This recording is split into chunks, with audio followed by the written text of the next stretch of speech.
Hello, it's Popping Up Week. I'm going to be doing lots of popping up for Lit Film Fest classrooms. It's lesson 2 today in our El Dorado series. This week we're going to be reading and studying chapter 3 of our El Dorado book. Then we'll make choices for the next scenes on our adventure, which we should have already done in yesterday's lesson. Then we're going to be learning how to write a script. We'll be doing that today to help us plan, draft and edit our scenes using our choices. And finally, on lesson 4 of this week, we're going to be performing our scenes on camera, looking all smart and dapper-like. So, do you know the features of a script? Do you know what makes a good one? Every good TV series or film has a script. All those people, the actors and the directors and all the film crew need to know what's happening and how to shoot and how to move and how to say their lines. What makes a good script and what helps people understand how this film needs to look? Well, you can see a script up on the board there. If you look very closely, we have highlighted some bits in orange. I'd like you just to have a think very quickly about what do you think those highlighted orange sentences really tell us about the script here. And do you know what they're called as well, these different parts? I'll give you 30 seconds to have a think, maybe have a chat if you've got someone to chat to. If you don't, you can have a chat with your teddy. What are the features of a good script?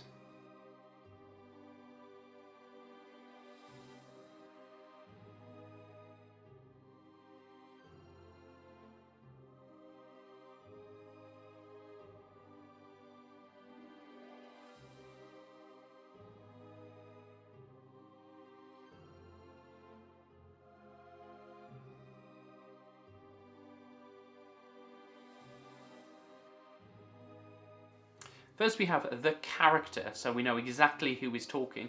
How is that written so we know that that character is speaking? You can see it's in bold. Can you see that? So all the letters are slightly wider than they would be normally. And that tells us very quickly whose line it is. So if you're scanning down, you can see, Banniver has 1, 2, 3, 4 lines, and Louis has 1, 2, 3, 4, 5 lines. And Banniver's lines are generally shorter, which is really important because she's the one being taken on this journey, and Louis is definitely the one in charge in the middle of this. And it starts to change a bit at the end as Banniver has more information about this area, and she's talking about the anacondas, and Louis is suddenly having lots of smaller questions because he's suddenly not feeling in control anymore, and he's got some shorter lines. So having the character's name in bold helps us to very quickly understand the scene and work out who needs to say what. So if you get a bit lost, you can very quickly find your way back to who should be speaking next. So the character lines, and then you can see a colon that follows that, because it actually says the character name, colon, and then they should be saying these lines afterwards. So at the top there we have Louis, colon, and then in brackets it's angrily. Now, he's not going to say that. He's not going to say angrily, is he? It doesn't make sense to do that. So why do you think those words are slanted a bit? We call that in italics. It's actually how he says his lines, isn't it? So angrily he says, he's talking about the rainforest at this point. These are such thick, tall plants with huge spiky spikes. He's an angry person anyway, but we can see he's becoming even angrier because he's having to plough through this huge spiky rainforest. And underneath there we can see that Banniver is feeling differently. She's feeling concerned rather than angry. And you can think about how your characters speak by placing in brackets, in italics, the emotion of how you'd like the actors to act. So it gives a bit more information rather than just the lines. And then the next point down we've got is that now dialogue is what the characters say. That's a very fancy way of saying how characters speak. And you can see that's written fairly normally, so it's not in italics or it's not in bold, it's just written as normal sentences there. And then the last part that I wanted you to think about today is also in italics, but it's not in brackets next to the character's name. It's between characters' dialogue. And this is called the stage direction. This tells us what we want the characters to do. So before we had a bit of stage direction in how the characters should speak, angrily or concerned. Now this is stage direction in how we want them to act. So where they should be looking, what they should be holding. You can see Louis turns to her quickly with a frightened expression on his face. So we want him to turn, and we want to see that expression on the camera. That's really important here because it gives more information about how we want the characters to act. And what's good about this activity is actually you can write a script, and if a character doesn't act how you want them to write, you can just write a little note in afterwards. So in order to actually remind the actor afterwards, this is how I want you to act, this is the way I want you to face. So the 3 things we want you to remember are character, dialogue, and stage directions. They're going to help you write a script today in the way that we just have talked about. And in today's challenge, we'd like you to write up your first 3 scenes. So these first 3 scenes are the ones that you should have written about yesterday and made some notes. How do they travel to their next destination? What do they meet halfway that they have to defeat, and how do they? Our heroes rest for the night. Well, what do they do for food? So those three scenes we want you to be writing out in full. And as an added challenge, a sentence challenge today, we want you to use an emotion comma sentence to write up a stage direction. Oh, what's an emotion comma sentence, you might be asking? I don't know, I ain't got a clue. Well, listen up everyone, here it is. I'm going to hit you with it. So this again adds a lot of information for the actor. If we tell them straight away that you're desperate in this scene, desperate we can see in bold, desperate, comma, what do they do? So we tell them how they're feeling and how they do it. So desperate, comma, she pushes through the reeds at the edge of the Amazon. Terrified, what would you do in your story if you were terrified? Terrified, comma, he freezes instantly to the spot. And then maybe after that he would say, oh, help, is that a snake? Like, you can see how that stage direction then leads on to dialogue nicely.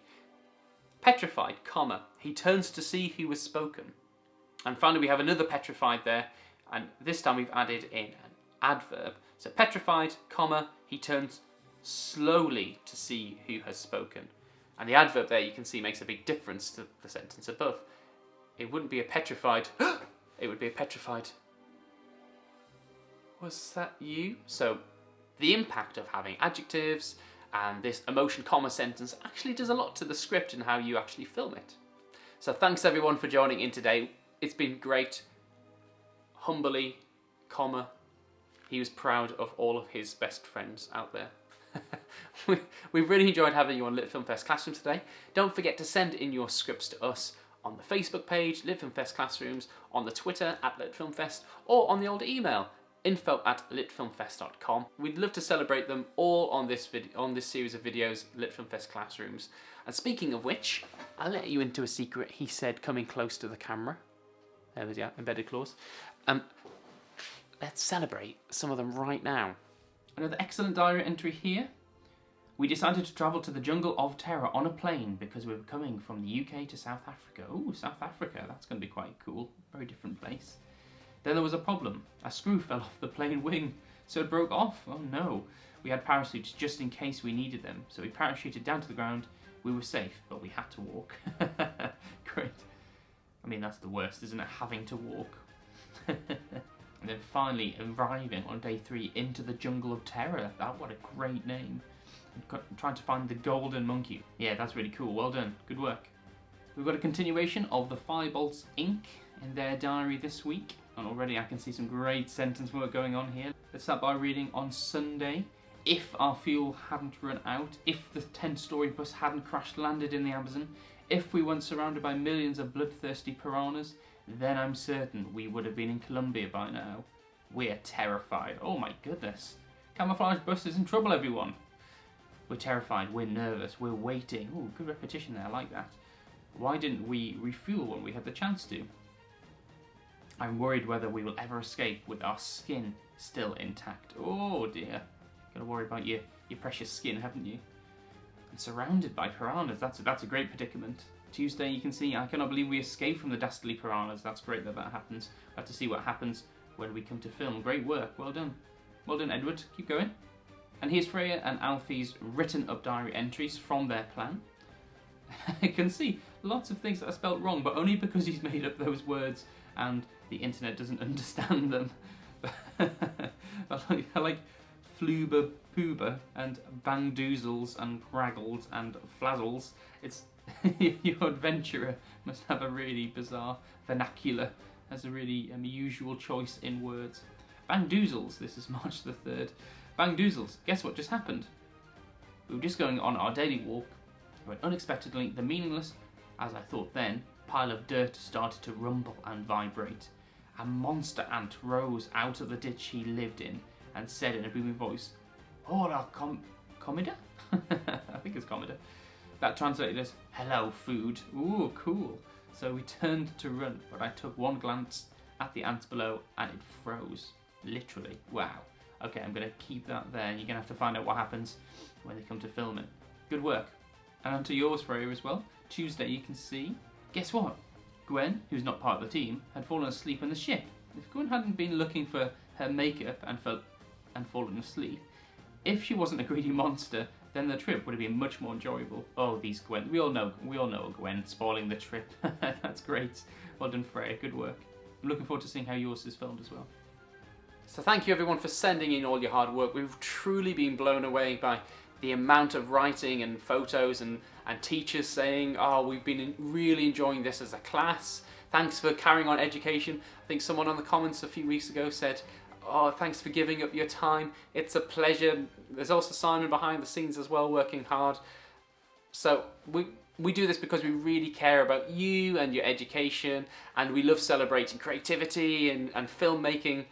And if you are interested in what else we do, check out the rest of our Lit Film Fest channel. There's lots of cool videos of people talking about climate change and reading rocks. We've also got the quick fire write challenges as well, so they're for older writers. We produce some questions and ideas all around a tricky topic, and it's meant to get you thinking hard about how you would balance out some tricky topics in the world. They're fantastic for pushing your writing a little bit and making you really think about how you would debate and how you would present your arguments. We're also celebrating those as well, so please share them with us on all the other channels we've talked about. Okay, that's it for Lit Film Fest Classrooms today. Winding up the old hand. So much energy in this hand. Oh, it's coming to the camera. Oh, it's going back. No, it's coming forwards. Take care.